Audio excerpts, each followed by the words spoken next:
గుండె సమస్యలు అనేటువంటివి రాకుండా ఉండేందుకు మన వంతు ప్రయత్నంగా మనం ఒక చిన్న మంత్రము అనేటువంటిది తెలియచేయటం జరుగుతుంది. ఆ మంత్రము అనేటువంటిది ఓం హ్రీం నమః, ఓం హ్రీం నమః, ఓం హ్రీం నమః.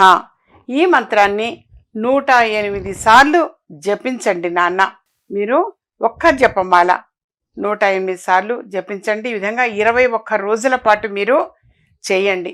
చేశారు అనంటే యథార్థంగా గుండె జబ్బులు అనేటువంటివి కొంచెంలో కొంచెమైనా సరే నివారణ అయ్యే అవకాశం ఎక్కువగా ఉంటుంది.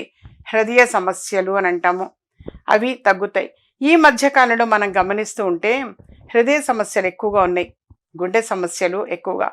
వెనకటిలో మరొక డాక్టర్ గారు వచ్చి చూసి హార్ట్ అటాక్ వచ్చిందంటే ఇంకొకసారి రాకుండా చూడండి, అలా 2 అవకాశాలు ఉండేవి. ఒకసారి వచ్చిన తర్వాత ఇంకోసారి రాకుండా, అయినా రెండోసారి వచ్చింది అనుకో ఇంకా రాకుండా ఉండాలి అని చెప్పేసి ఒక ఆప్షన్ ఉండేది. కానీ ఇప్పుడు ఫస్ట్ అండ్ లాస్ట్ అయిపోతున్నది. దీనితో పాటుగా శ్రీచక్రం అన్న దైవిక వస్తువును కూడా కలెక్ట్ చేసుకొని మీ మనసులో ఒక కోరిక అనేది అనుకొని బీరువాల ఆఖరిలో పొందుపరచండి. అమ్మవారి దేవల్ల ఆ కోరిక అనేటువంటిది తప్పనిసరిగా నెరవేరుతుంది.